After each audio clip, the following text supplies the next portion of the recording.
Good morning, neighbors. Just want to talk about what nobody tells you about buying and selling.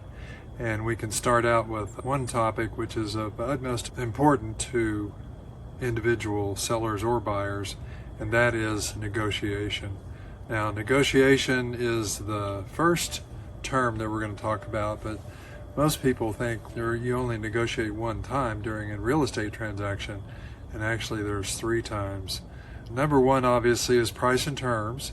You're talking about having made the commitment to purchase a property or sell a property, and you have a contract that you're working with. So you have, that is the original negotiation.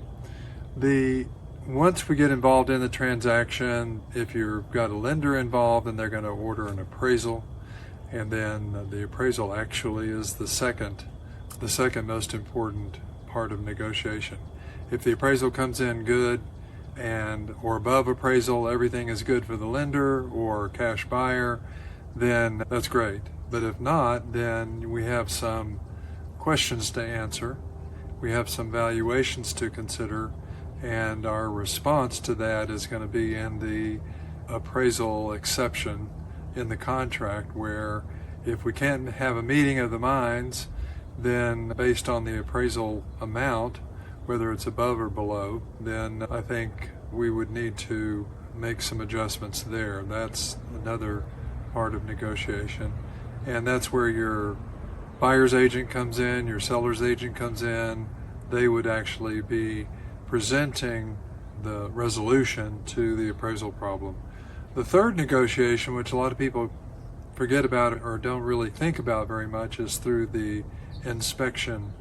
When I put a property under contract, I expect the buyer's agent to have their inspection scheduled within 2 or 3 days, and then within a week we would have a resolution to that if there's any exceptions if they find anything wrong with the property.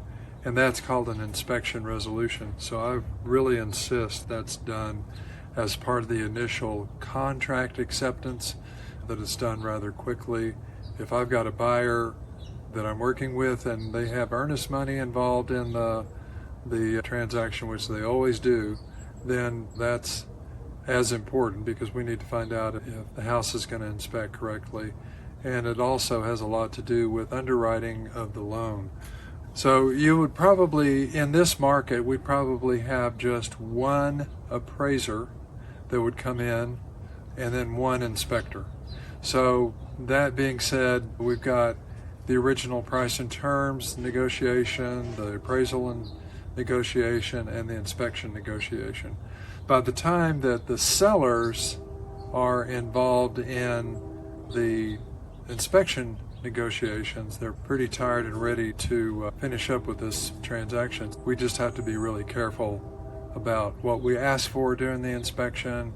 Obviously the big things matter, and those will be addressed, but a lot of the smaller things are really not necessary.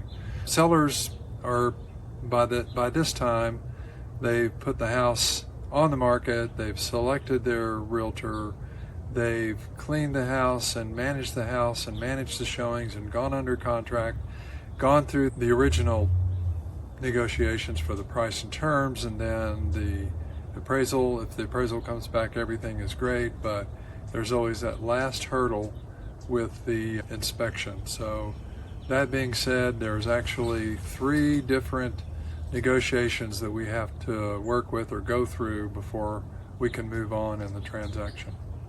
And I thank you. I'll have some other topics to discuss and make sure that the full truth about buying and selling. Thank you.